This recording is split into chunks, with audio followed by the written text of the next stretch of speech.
Diz assim o Senhor Deus à serpente: porém inimizade entre ti e a mulher, entre a tua descendência e o seu descendente, este te ferirá a cabeça e tu te ferirás o calcanhar. Essa palavra foi dada a Satanás, que tomou a serpente e que estava levando o homem e levou o homem a pecar. Então o texto diz: porém inimizade entre ti e a mulher, entre a tua descendência e o seu descendente, este te ferirá a cabeça e tu lhe ferirás o calcanhar. Vamos para a outra passagem de Salmos, Salmo 22.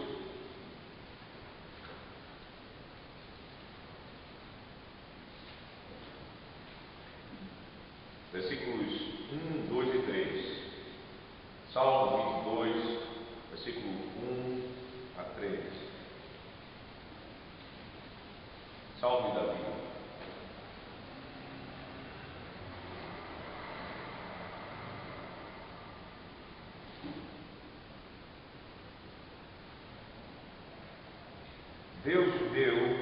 Deus meu, por que me desamparaste?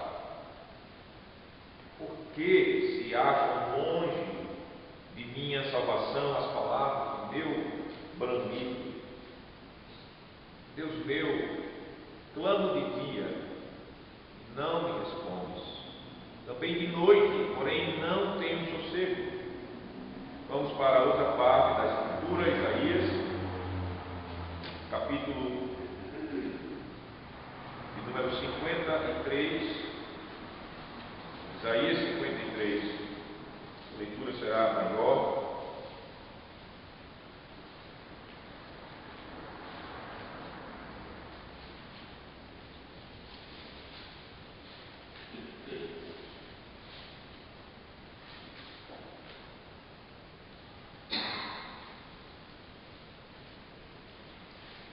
Isaías 53, 1 a 12, todo o capítulo de Isaías 53.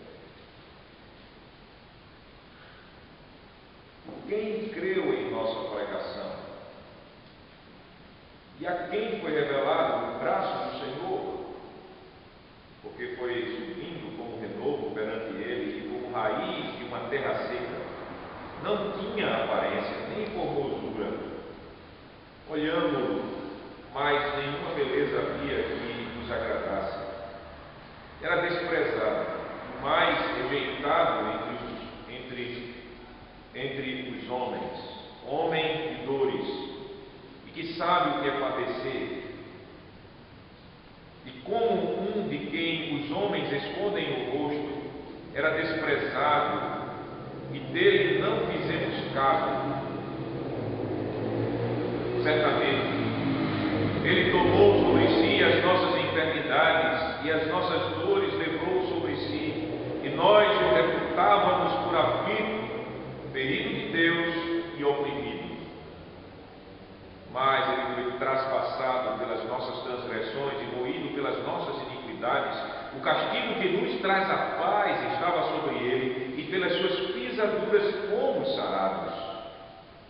Todos nós andávamos desgarrados como ovelhas, cada um se desviava pelo caminho, mas o Senhor fez cair sobre ele a iniquidade de nós todos.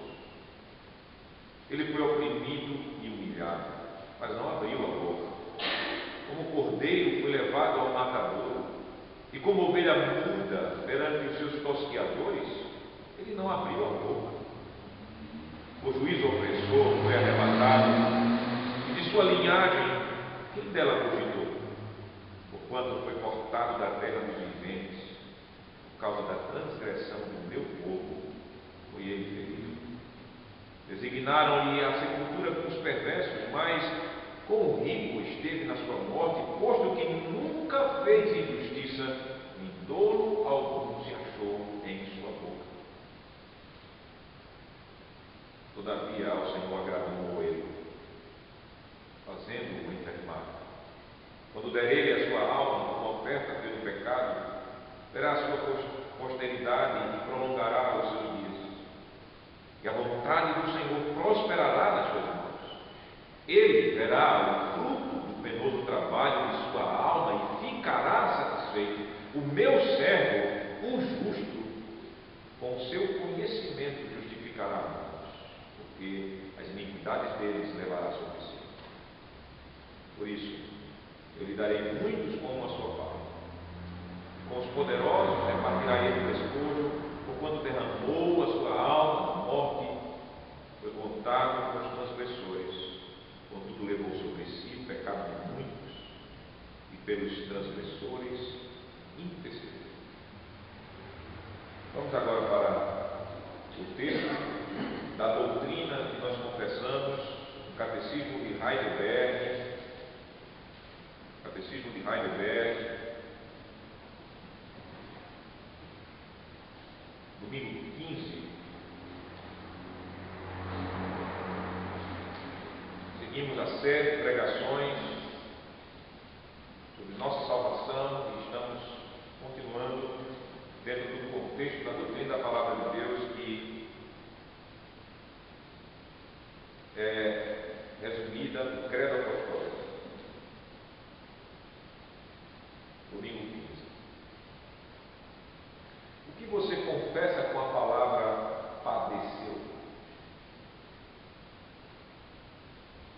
Que Cristo, em corpo e alma, durante toda a sua vida na terra, mas principalmente no final, suportou a ira de Deus contra os pecados de todo o gênero humano. Pelo seu sofrimento, como único sacrifício, ele salvou nosso corpo e alma da condenação eterna de Deus e conquistou para nós a graça de Deus, a justiça e a vida eterna. Porque ele padeceu sob o juiz Pôncio Pilatos. Embora inocente, Cristo foi condenado por um juiz terreno para livrar-nos do severo juízo de Deus que devia cair sobre nós. Cristo foi crucificado.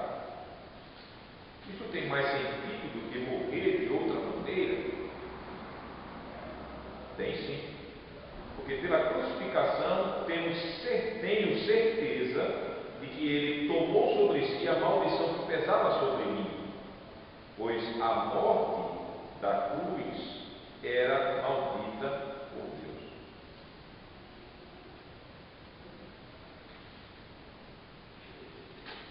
Por favor, irmãos, deixem abertos os seus catecismos nessa parte da nossa confissão. Amada Igreja do Senhor Jesus Cristo, ninguém gosta de sofrer. Ninguém gosta de sentir dor. Sejam dores físicas, sejam dores psicológicas.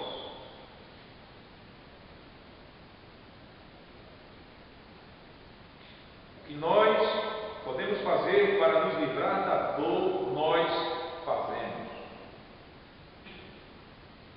Como homens, inventamos remédios para tirar a dor do corpo e para relaxar a mente quando ela está perturbada. E há casos extremos que odiamos tanto a nossa dor, nosso sofrimento, nosso padecimento, que chegamos a pensar na morte. Outros até mesmo tiram suas próprias vidas para se livrarem dos padecimentos que eles sentem. Sim. Dor é dor porque dói. E por isso nós não gostamos de sofrer. Quando nós olhamos essas passagens que acabamos de ler, nós vemos como o Evangelho é humanamente inacreditável.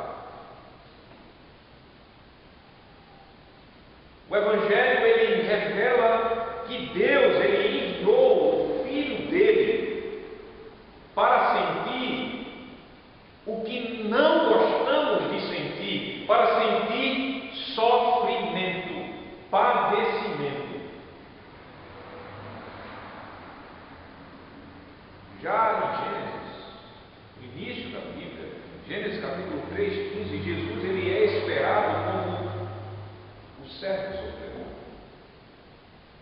serpente, o diabo, ele feriria o calcanhar daquele descendente da mulher que viria. Isso foi o que Deus ele falou: ferir, dor, sofrimento, padecer.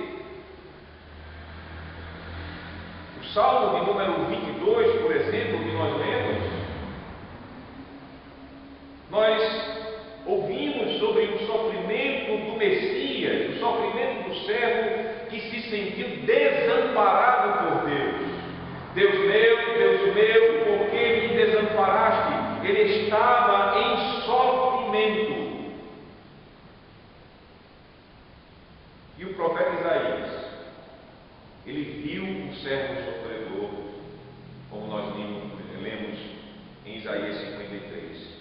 O Evangelho, meus amados irmãos e irmãs, nos apresenta assim o quadro, a pintura de um Salvador que veio sofrer para nos salvar dos sofrimentos resultantes da maldição de Deus por causa dos nossos pecados. É incrível o Evangelho, é inacreditavelmente incrível, humanamente incrível.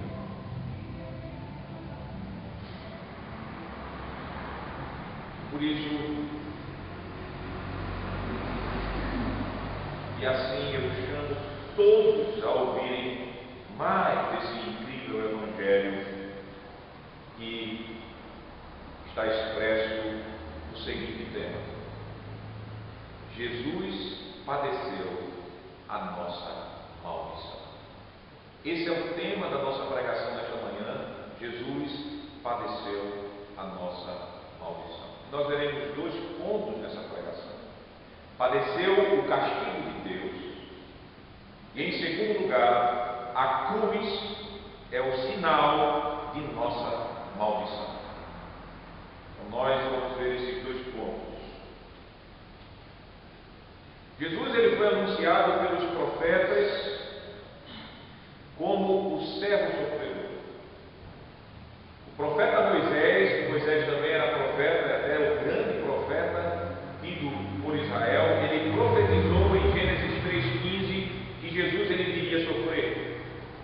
O rei Davi, no Salmo 22, profetizou que o Messias iria sofrer. E Isaías, em 53, ele profetiza uma das, se não a mais longa e mais clara profecia sobre o padecimento de Jesus. E pensando na profecia de Isaías 53, como um profeta, Isaías ele estava vendo longe, como um profeta, ele estava tendo visões. E nessa visão, Isaías estava vendo Jesus. Ele estava vendo o desprezo e a rejeição dos homens por Jesus. Assim ele abre a profecia em Isaías 53, versículo 1 a versículo 3. Ele diz: quem creu em nossa pregação? E aí ele segue: e a quem foi revelado o braço do Senhor? E aí ele descreve: porque foi subindo como renovo perante ele, como raiz de uma terra seca, não tinha aparência de formosura. Olhamos a ele, mas nenhuma beleza havia que nos agradasse nele. Era desprezado e o mais rejeitado entre os homens, homem de dores e que sabe, tem a experiência sobre o que é padecer e como um de quem os homens escondem o rosto, como um maldito, era desprezado e dele não fizemos caso. Dele, Israel, não fez caso. Não somente isso, Isaías pôde ver em sua visão o castigo de Deus sobre Jesus.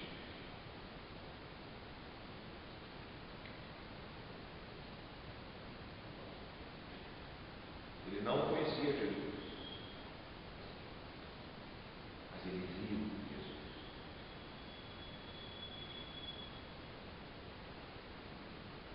Isaías viu que Jesus padeceria por causa da transgressão alheia de outros. Ou seja, ele viu que Jesus padeceu como inocente.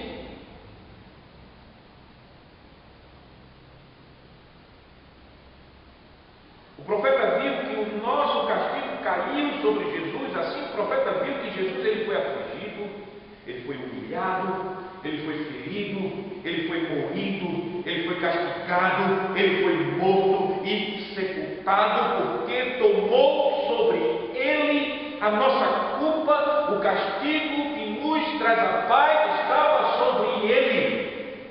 Suas feridas foram saradas. Isso Isaías viu e escreveu do versículo 4 até o versículo 9 da profecia, como nós lemos. Portanto, Jesus é o servo que sofreu de fato o castigo de Deus por nossos pecados, ou seja, nossas transgressões. Isso significa que ele foi ferido porque nós não cumprimos a lei, porque pecado é a transgressão da lei. Jesus ele foi ferido, e o texto diz algo tão terrível para nós imaginarmos, que agradou ao Senhor moê-lo, fazendo-o enfermar. No versículo 4 nós temos dizendo: certamente ele tomou sobre si as nossas enfermidades e as nossas dores levou sobre si, e nós o reputávamos por aflito, ferido de Deus e oprimido. E no versículo 10 ele diz: todavia ao Senhor agradou moê-lo, fazendo-o enfermar.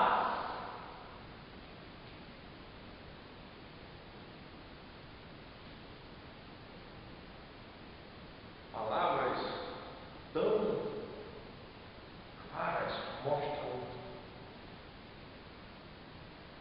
a severidade do castigo de Deus sobre Jesus. Mostram como de fato ele sofreu esse castigo que nos traz a reconciliação com Deus, porque nos traz a paz. E nos traz a paz e reconciliação com Deus porque nos tirou os nossos pecados diante de Deus. Assim, Jesus padeceu o castigo e vem do Senhor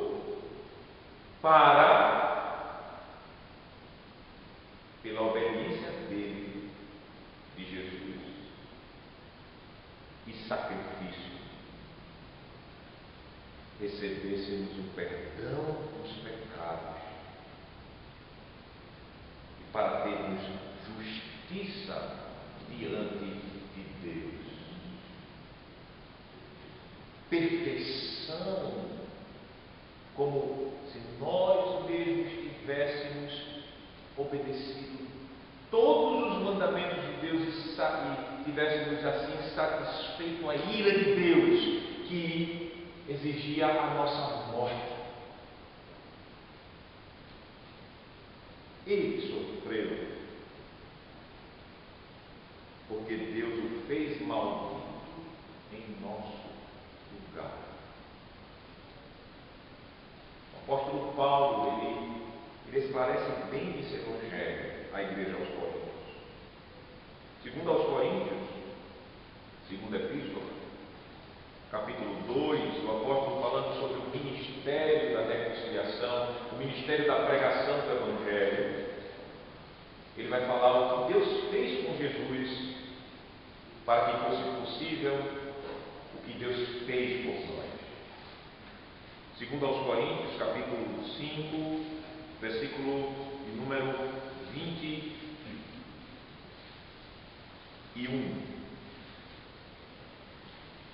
A reconciliação só foi possível, a reconciliação que nos é proclamada pela pregação do Evangelho, por causa disso.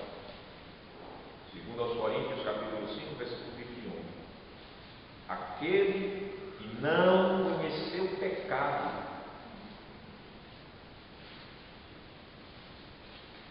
notem profundidade dessas palavras que estão na superfície do versículo.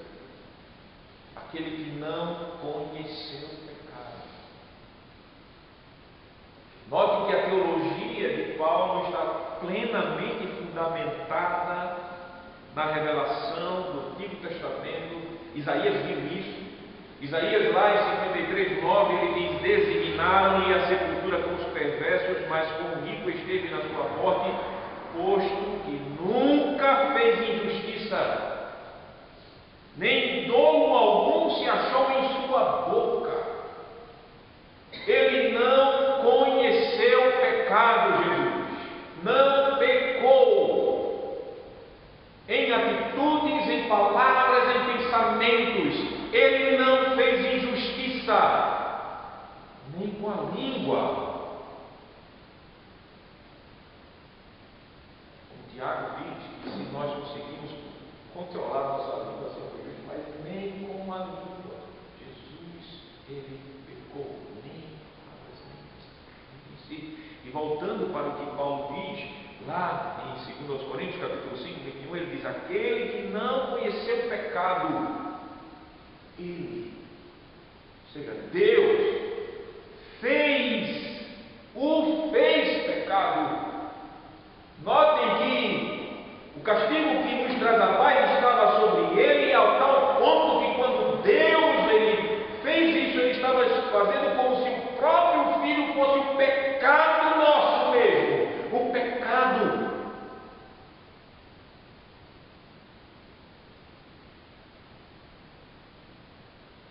Isaías falou isso muito claro, ele estava levando sobre si os nossos pecados. Por isso que ele estava sendo ferido, por isso que ele estava sendo moído, por isso que ele estava sendo oprimido, por isso que ele morreu, porque sobre ele estavam as nossas iniquidades. Ele diz, Paulo, para que o objetivo de Deus o fazer pecado nele, em Cristo, fôssemos feitos justiça de Deus. Para que nele, só em Jesus, eu, você, toda a igreja do Senhor que está ligada a ele na fé, fôssemos feitos justiça de Deus. Como se nós mesmos, nós próprios, fôssemos aquela perfeição de obediência e de justiça necessárias para que a reconciliação com Deus fosse perfeita e perfeitamente realizada. Evangelho da reconciliação.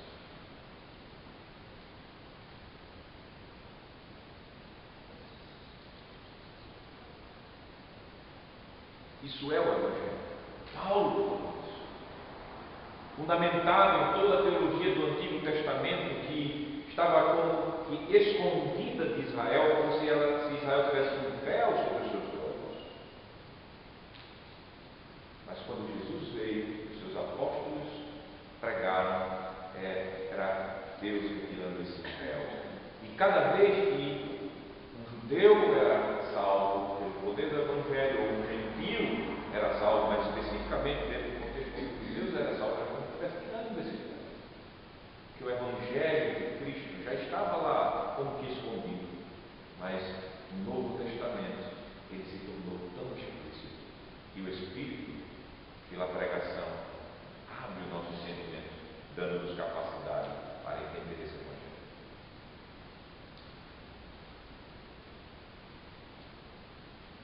Jesus sofreu porque Deus o fez maldito em nosso lugar. Mas você pode estar perguntando: como sei que Jesus sofreu o castigo de Deus? Você deseja mais provas do que a humilhação e os sofrimentos de Jesus que nos são testemunhados no Evangelho?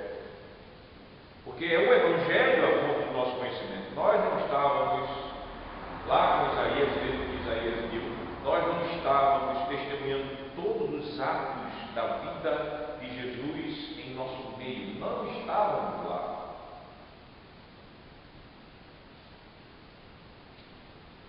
Por isso que só temos o Evangelho. E por isso que você deve questionar: eu quero mais testemunhos do que o Evangelho. Lembre-se do que o Evangelho testemunha de Jesus. O Evangelho diz que Ele encarnou como homem debaixo da maldição do pecado. Sendo Deus, Ele encarnou para sofrer. E quando Ele tomou a nossa natureza,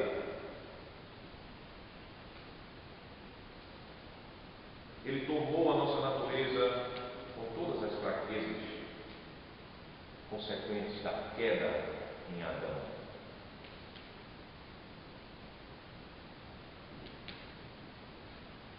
Lembre-se também que das humilhações e sofrimentos de Jesus, Ele nasceu pobre. Ele não nasceu como nenhuma das crianças nossas aqui. Vocês são riquíssimos diante de Jesus, crianças. Você lembra como Jesus nasceu? Aquele sufoco dos seus pais, lá em Belém, lá na manjedoura. O menininho nasceu, foi colocado numa manjedoura. O primeiro berço do grande rei foi um berço humilhante. A primeira roupa real dele, do nascimento dele, do rei, foram lenços, trapos. Vocês lembram da humilhação que foi isto? Vocês lembram, por exemplo, que Jesus já desde cedo, ele sofreu o ódio, já desde pequeno. Jesus ele teve que fugir para o Egito, porque Herodes estava querendo matá-lo. Lembre-se das rejeições dos parentes de Jesus. Os seus próprios parentes mais chegados não criam nele. O seu próprio povo não acreditava nele. Você quer mais sofrimento do que saber que as pessoas a quem você ama não acreditam em você? Jesus padeceu esse tipo de sofrimento. Lembre-se daquilo que o Evangelho narra. Quantas vezes Jesus ele se entristeceu? Quantas vezes Jesus ele chorou? Ele se entristeceu, ele chorou quando ele viu o seu povo como ovelhas que não tinham pastor. Ele chorou quando ele viu a incredulidade das pessoas diante de Lázaro morto e quando ele disse que iria ressuscitar Lázaro. Ele chorou com a morte de Lázaro. Lembre-se dos sofrimentos de Jesus.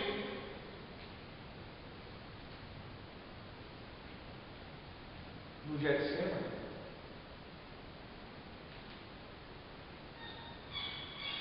Ele agonizou ao ponto de pedir ao Pai para que, se possível, o Pai passasse dele aquele cálice de sofrimento que ainda restava ele beber até o final. Com agonia psicológica tão grande que o Evangelho diz que ele suou como sangue. Ele suou sangue. Para que uma pessoa possa transpirar sangue, a pressão psicológica que ela tem é algo inimaginável.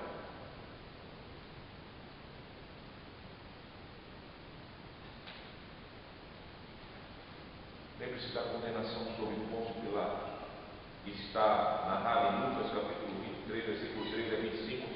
Pilatos, que era autoridade humana, e por isso um magistrado ordenado por Deus, porque nós sabemos do Evangelho que toda a autoridade que existe na terra é de Deus. O próprio Senhor Jesus falou isso para Pilatos, quando Pilatos diz: fala alguma coisa, como se tivesse dizendo assim: defenda. Você não sabe que eu tenho poder de vida e de morte? E Jesus disse a Pilatos: nenhum poder tu terias se do céu não fosse te dado. Lembre-se do apóstolo Paulo, ele falando lá em Romanos capítulo 13, versículo de 1 a 7, ele dizendo que todo magistrado vem de Deus, e por isso que nós devemos honrá-los e tendê-los. Porque quem se opõe ao magistrado está se opondo a Deus.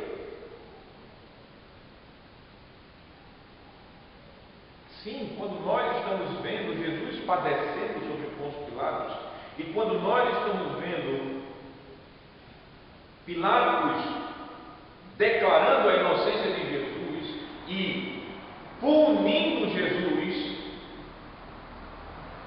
nós temos a certeza que foi Deus que, mediante a boca de Pilatos,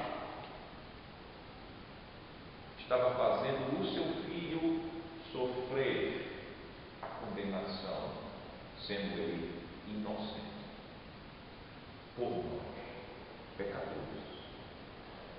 Sofreu Jesus naquele momento. Sofreu com a humilhação toda que passou e que os evangelhos eles narram de forma tão clara, muito melhor do que qualquer filme, tão clara a humilhação e sofrimentos resultantes de quem? Do castigo de Deus.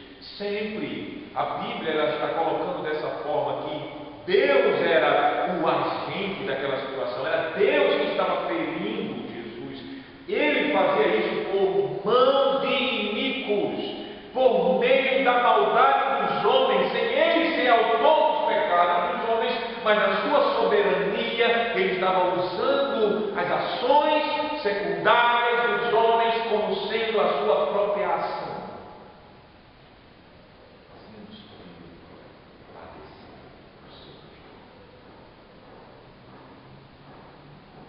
Por final, lembre-se da cruz.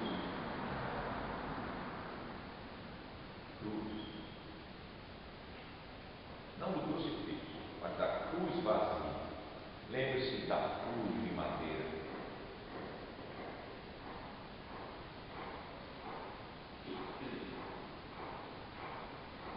A cruz foi o sinal da maldição de Deus sobre Jesus.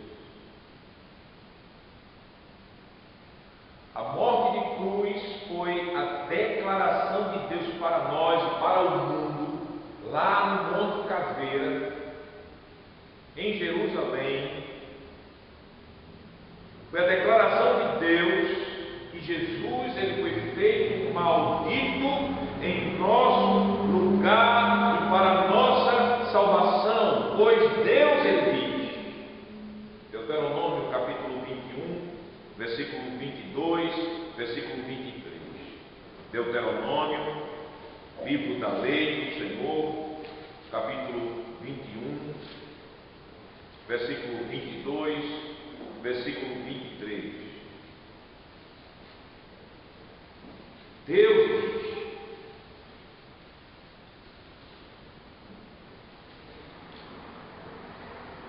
se alguém houver pecado passível da pena de morte, que mereça a pena de morte,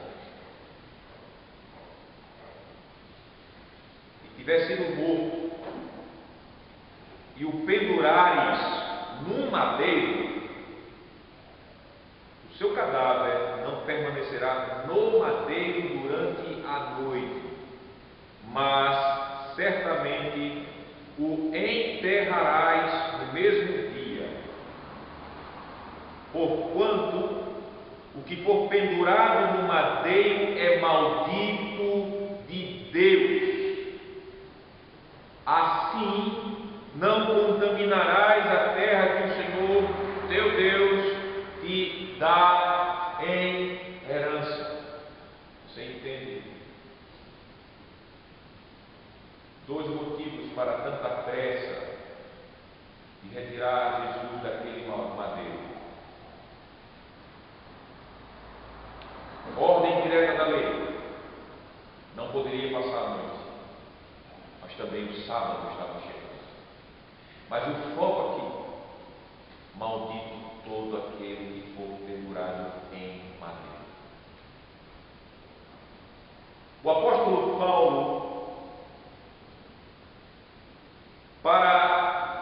mostrar a insensatez dos Gálatas que estavam abandonando o Evangelho da graça de Deus e abraçando uma perversão do Evangelho. O Evangelho a perversão que dizia que você é salvo por meio de obras, das observações, das cerimônias da lei.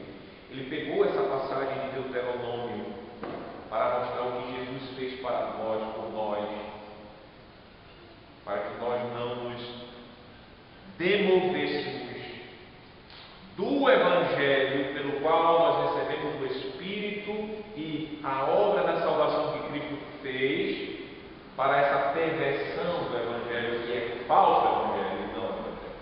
Lá em Gálatas capítulo 3, versículo de número 13, o apóstolo Paulo, baseado na teologia do Antigo Testamento, ele expõe o Evangelho. Ele diz, pelo Espírito, Gálatas 3,13: Cristo nos resgatou da maldição da lei. Como? Fazendo-se Ele próprio maldição em nosso lugar. Por quê? Porque está escrito. Aí ele vai citar Deuteronômio 21, 22, 23: Maldito todo aquele que for pendurado em madeira.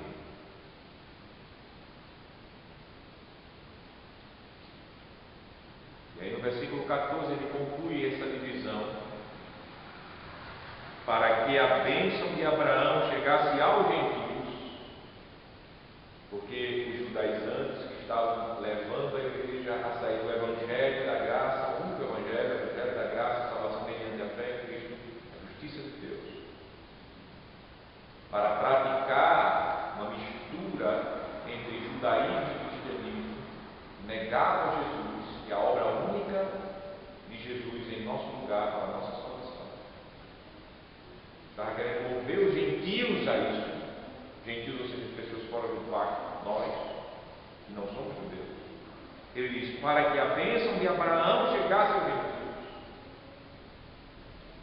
em Jesus Cristo, não em Moisés, não na lei, não nas obras, em Jesus Cristo, a fim, o objetivo de que recebêssemos nós, ou seja, tanto Paulo como um judeu que pela graça foi salvo, quanto a igreja na Galácia inteira, composta por gentios e judeus, para que nós recebêssemos pela fé e não pela lei, não pelas obras, o Espírito prometido, o Espírito que nos concede todos os dons salvadores que Cristo conquistou para nós, fazendo Ele próprio maldito na cruz.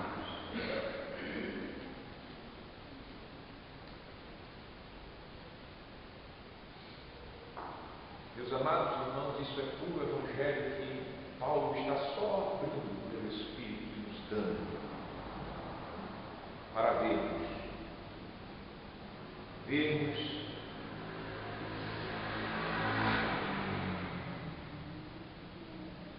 a grandiosidade da misericórdia, do amor do Senhor para conosco, a igreja. E a igreja, ela crê e ela confessa que Jesus padeceu o castigo de Deus que era para ela, a igreja, padecer por causa dos pecados dela somente.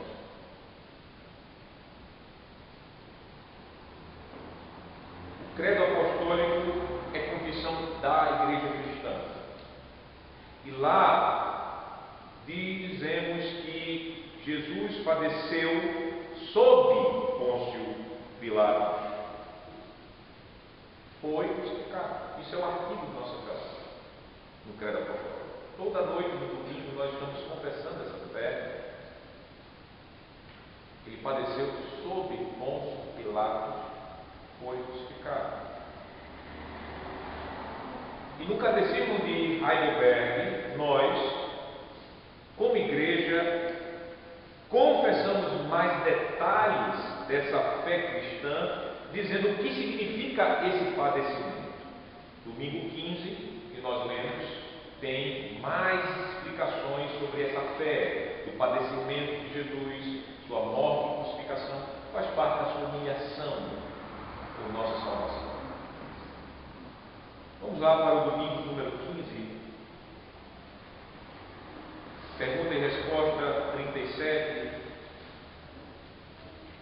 Nessa pergunta e resposta 37, nós confessamos que Jesus ele padeceu em corpo e alma. A resposta é 37. Isso mostra que ele padeceu como um verdadeiro homem. Isso mostra que não foi um sofrimento de faz de conta. Ele não estava sendo um artista ali na sua vida. Jesus não era um artista que interpretava a morte e todos os sofrimentos e a sua morte. Ele não estava interpretando, ele estava sofrendo na sua carne, sofrendo em sua alma, tudo aquilo que ele estava passando de modo real. Dor chegou no seu corpo, dor chegou e tomou a sua alma, tanto que Davi, como um profeta, no Salmo 22, ele está expressando de modo tão profundo o que Jesus ele estava sofrendo em sua alma.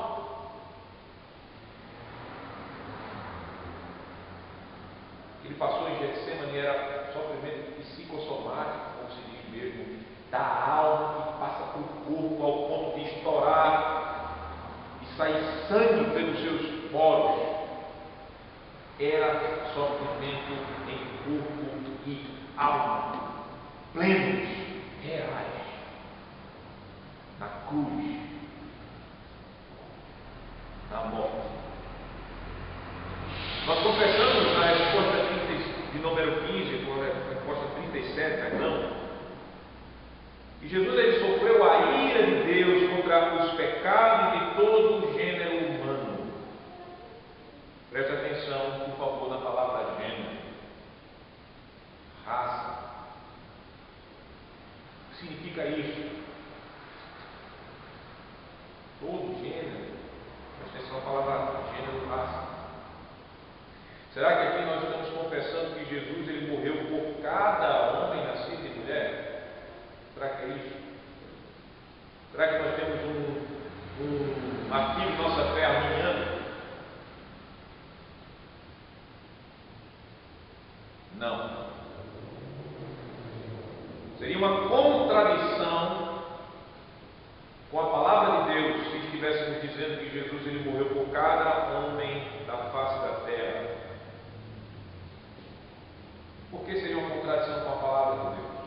Porque o próprio profeta Isaías, como nós vimos, se prestamos bem atenção na leitura, ele disse que Jesus ele sofreu o pecado do povo de Deus e justificaria apenas muitos. Só estou citando essa parte. Vamos ver lá, talvez nós não tenhamos prestado atenção. É bom que prestemos atenção. Eu não estou falando nem nos pronomes possessivos que Isaías, pelo Espírito, estava dizendo. Eu estou dizendo as declarações diretas. Isaías 53, versículo 8, na partezinha final do texto, onde ele diz, vamos ver o texto todo. Isaías 53, 8, o texto diz: por juízo o opressor foi arrebatado, e de sua linhagem quem dela cogitou. De fato, ele foi tirado do meio dos viventes. Ninguém estava nem aí. Versículo de número, o mesmo versículo: porquanto foi cortado da terra dos viventes. Agora veja, por quê? Por causa da transgressão de quem? Do meu povo. Foi ele o quê? Ferido. Por causa da transgressão já disse, por Deus. Versículo de número 11, estou sendo bem direto. O profeta, pelo Espírito, ele diz: ele, o servo, verá o fruto do penoso trabalho de sua alma, de sua vida. A palavra alma aqui significa sua plenitude de vida, sua vida, seu ser, e ficará satisfeito. O meu servo, o justo, com o seu conhecimento, justificará todos. Está assim na sua vida? Justificará todos os homens? Está assim na sua vida todos os homens? Veja bem. Justificará a muitos. Versículo 11 está falando. A muitos. Porque o que é que ele fará? As iniquidades deles, destes muitos, levará sobre si. No versículo número 12, o profeta, ele continua, ele diz: por isso eu lhe darei muitos, não todos, como a sua parte, e com os poderosos repartirá ele o despojo, porquanto derramou a sua alma na morte, foi contado com os transgressores, contudo levou sobre si o pecado de muitos, não todos, e pelos transgressores intercedeu. Lembre-se, Jesus foi chamado de Jesus porque o anjo do Senhor falou em Mateus 1:21, ele salvará o seu povo dos pecados deles. E indo lá para a passagem de Gálatas capítulo 3, nós vemos que o apóstolo Paulo, ele não vê a obra de Jesus em se colocar no madeiro, na cruz, para tirar a maldição de Deus, como uma obra para todos os homens da terra, mas ele vê especificamente como uma obra para nós, igreja. Gálatas capítulo 3, versículo de número 13, o apóstolo diz: Cristo nos resgatou. Ele não está falando ao mundo, ele está falando às igrejas da Galácia. Nos resgatou da maldição da lei, fazendo-se ele próprio maldição em nosso lugar. Isso você não pode expandir para ser fiel ao Evangelho a todo e qualquer homem da face da terra. Você tem que pegar esse texto pelo Evangelho e limitar essa obra expiatória de Jesus à igreja, em nosso lugar. No versículo 14, ele diz: para que a salvação, a bênção de Abraão, chegasse aos gentios. Ele está sendo genérico, mas em Jesus Cristo, a fim de que recebêssemos a igreja pela fé o Espírito prometido. O apóstolo Paulo, ele não tinha problema com a doutrina que se chama de expiação limitada ou objetiva. Ele só falava.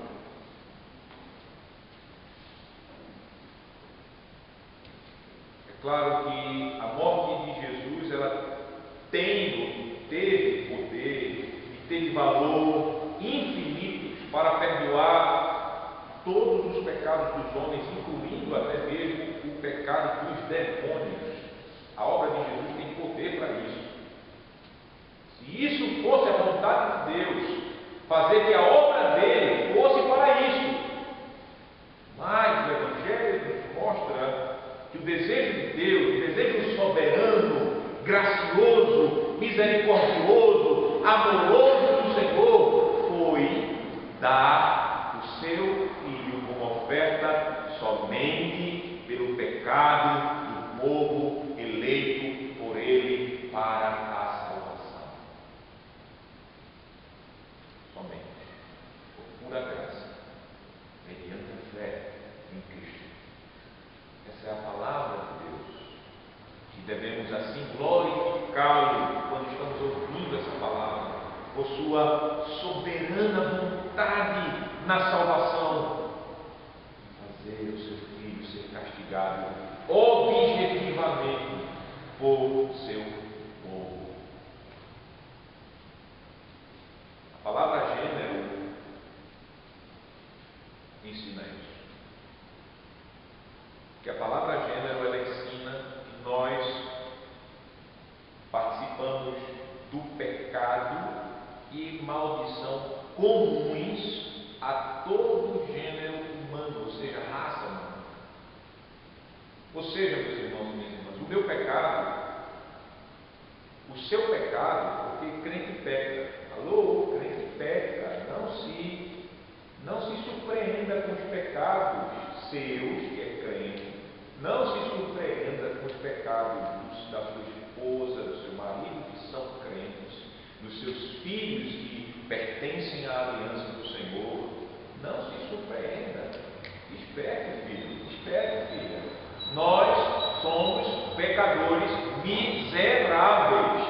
O meu pecado, o seu pecado, não é e nem será menor e menos feio e menos grave que o pecado dos demais pecadores.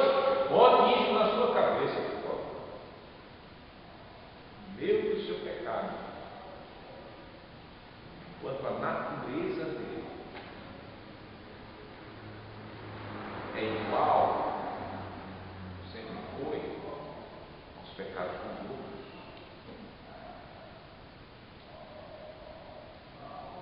Não foi assim como muitas pessoas pensam, que Deus estava lá na eternidade e começou a olhar dentre todo o gênero humano caído e disse: ih, rapaz, olha ali, ó. A irmã Isaura é menos pecadora, eu vou escolhê-la.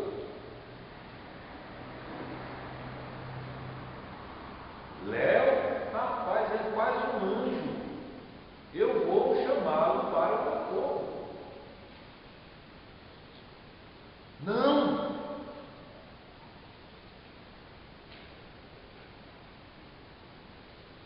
Deus não viu você, nem a mim, como se nós fôssemos pecadores mais dignos do que aquele seu amigo que trai a esposa dele no trabalho. Deus, ele não olhou para você lá da eternidade e disse: ah, ele é bonzinho, ele é melhor do que aquela prostituta ou do que aquele homossexual que está praticando impurezas sexuais na presença dele. Deus, ele não fez essa seleção com base em pecadores mais e menos pecadores e abomináveis.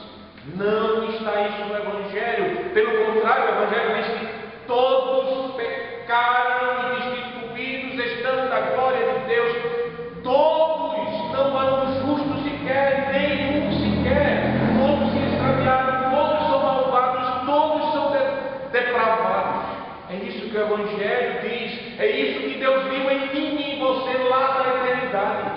Isso, nenhum justo sequer.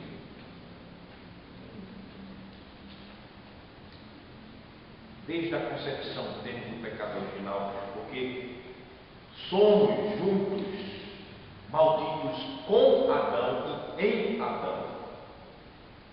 Somos. E os nossos pecados diários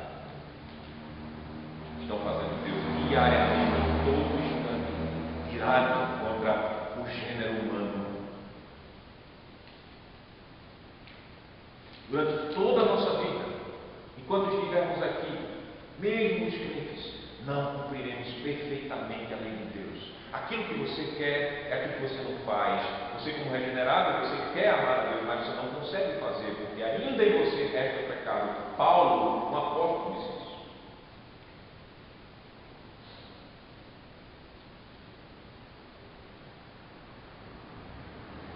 Portanto,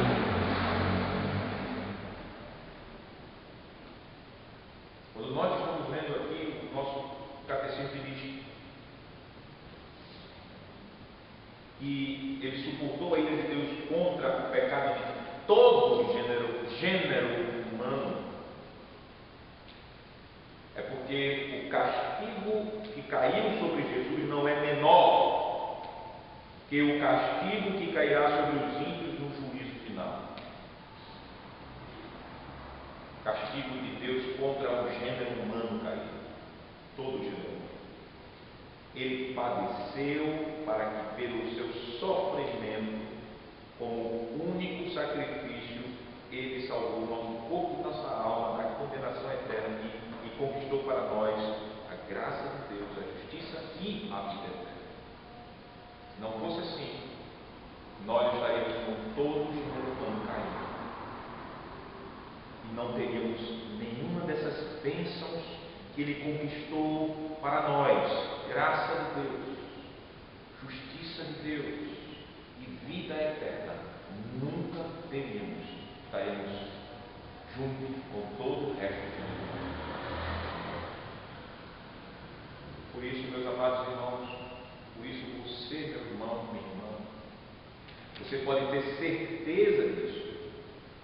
Jesus padeceu. E ter certeza disso, sabe por quê? Porque o Evangelho diz que ele padeceu sob o juiz Pôncio Pilatos, debaixo. Isso significa o quê? A pergunta e resposta 38, mas a resposta 38 diz que, embora inocente, Cristo foi condenado por um juiz terreno para livrar-nos do severo juízo de Deus que devia cair sobre nós. Como eu já acabei de falar antes, Pilatos, como magistrado, estava dizendo inocente. E quando Jesus morre, podemos ter certeza, severo juízo de Deus não vai vir mais. Você pode ter certeza que nossa maldição estava sobre Jesus, sabe por quê? Porque ele foi morto em uma cruz. A resposta 39 do nosso catecismo diz: pela crucificação, porque a pergunta é: teria outro sentido se ele morresse de outra forma? Cristo foi crucificado, tem mais sentido do que morrer de outra maneira? A pergunta é essa, e a resposta pela fé e com base no Evangelho é: pela crucificação tenho certeza que ele, Jesus, tomou sobre si a maldição que pesava sobre mim, pois a morte de cruz era maldita por Deus. Nós já vimos isso, lei do apóstolo falando. Então, concluindo, meus irmãos e irmãs, nós temos ouvido e confessado o puro Evangelho, o antigo Evangelho, que nos garante a nossa salvação mediante o Filho que foi ferido, porque ele foi prometido lá no Éden, ele será ferido. O Evangelho antigo que fala do Messias desamparado, Salmo 22. O Evangelho antigo do servo sofredor, o justo, Isaías 53. O Evangelho é certeza, o Evangelho que é garantia, e garante ao mais vil pecador que somente ele pode ser salvo se pela graça de Deus ele crê em Jesus. Não tem outra chance. Se ele quer ser salvo se ajeitando para depois ir buscar Jesus, é morte, é maldição. Sobre você permanece a ira de Deus. É isso que João, ele fala no capítulo 3, sobre ele permanece a ira de Deus. Permanece. Maldição. Por isso que o pecador tem que crer no Evangelho. A graça de Deus cair aos pés de Jesus quando ouve isso, em arrependimento. O Evangelho também lhe garante que você, que é crente, pode ter a certeza de salvação e consolo. Entenda bem, consolo. Certeza de salvação e consolo em meio às lutas contra o seu pecado e em meio às dores causadas pelo pecado nessa vida. No meio das provações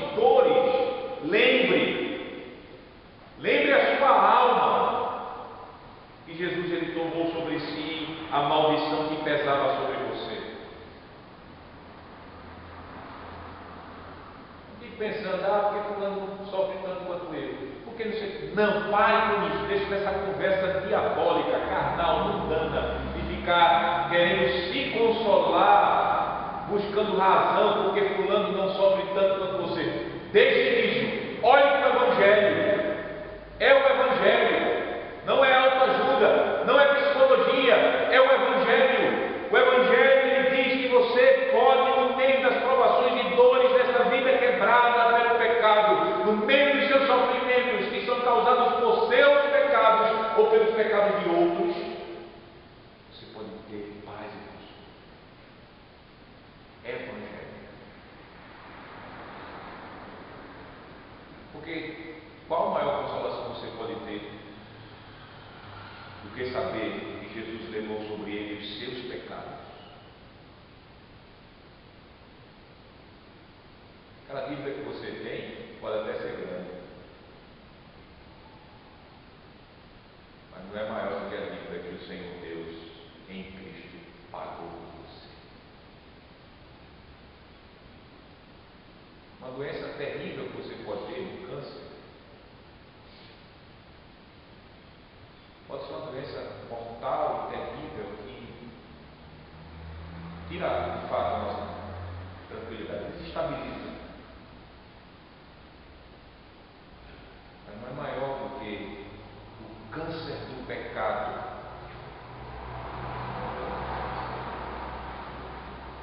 que te mataria eternamente.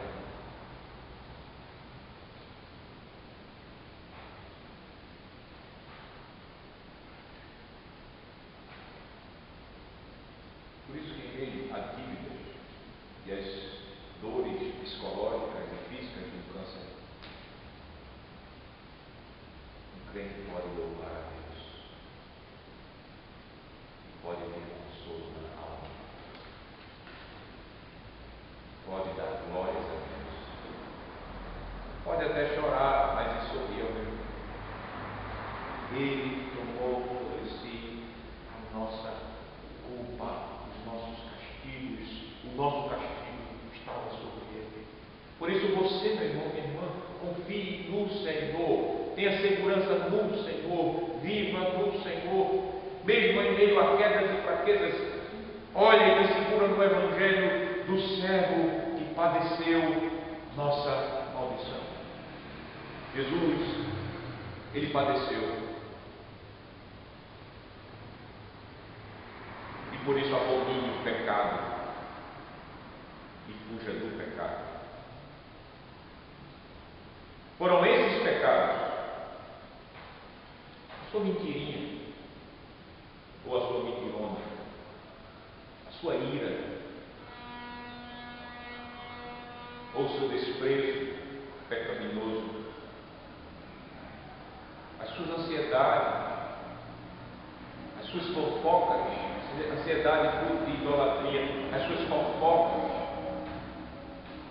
as suas impurezas, ou seja, qualquer pecado, foram esses pecados, seu pecado original, que foram esses pecados que levou Jesus à cruz, foram esses pecados que o fez receber o castigo que ele recebeu em Isaías 1000, que nós ouvimos. Foram esses pecados, e por isso abomine os seus pecados, odeie-os visceralmente, do fundo das suas vísceras, do seu coração, abomine-o. Eu quero dizer a você, meu irmão, que sentimentos são coisas que são caracterizadas como substantivos abstratos, não são materiais. Aqui, púlpito, substantivo concreto, é um púlpito. Eu pego, eu toco, eu vejo de modo corpo. Mas e amor? Gratidão. Como é que a gente vê essas coisas? São sentimentos abstratos, porque não tem substância material. Eu quero dar uma fórmula para você. O tamanho do seu ódio pelo pecado revela o tamanho do seu amor pelo Senhor. Eu quero dar outra fórmula para você. O tamanho da sua luta contra o pecado revela o tamanho da sua gratidão pela salvação que Jesus conquistou para você. Está vendo como a gente vai mostrar, revelar a Deus, revelar aos homens o tamanho do nosso amor, o tamanho da nossa gratidão a Deus, mostrando o tamanho do nosso ódio contra o pecado e como nós lutamos contra o pecado. Por isso, o chamado é viver o Evangelho incrível que nós estamos ouvindo. Viver em gratidão ao Senhor, porque o apóstolo Paulo, ele nos deu essa fórmula, mostrando-nos a consequência do sacrifício de Jesus em nossas vidas, é amor pelo Senhor. Isso significa amor também pelo próximo, conforme a lei. 2 Coríntios, capítulo 5, versículo 14, versículo 15. 2 Coríntios 5, 14 e 15, antes dele falar daquele texto que nós já lemos sobre Jesus ter sido feito pecado para que nós fôssemos feitos justiça de Deus, ele está aplicando mais do Evangelho da Reconciliação.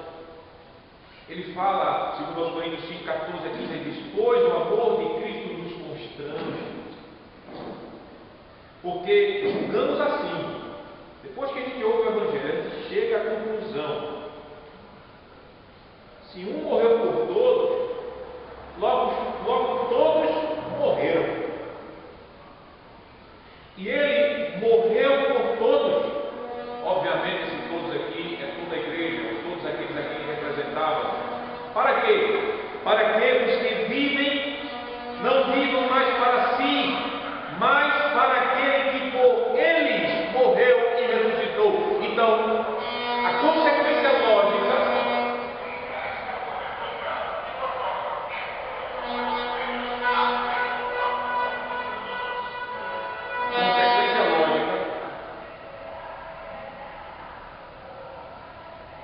é que se Cristo morreu por mim, eu vou morrer para mim mesmo, para os meus pecados.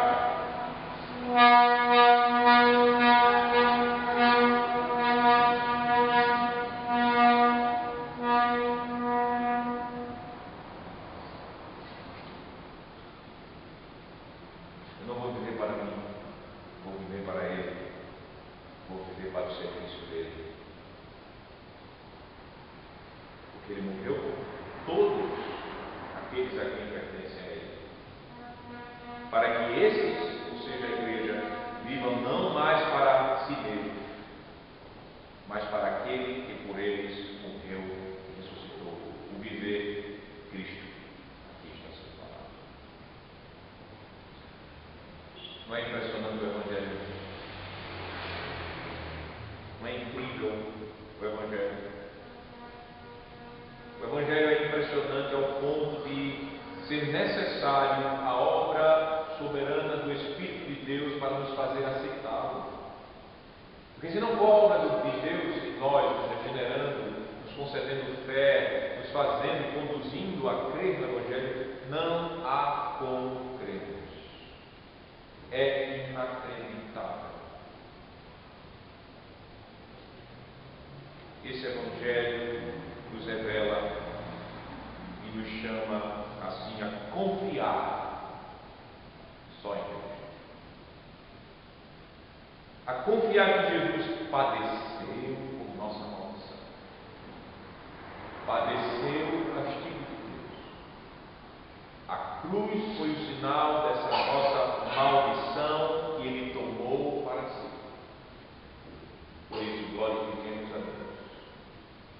Amém.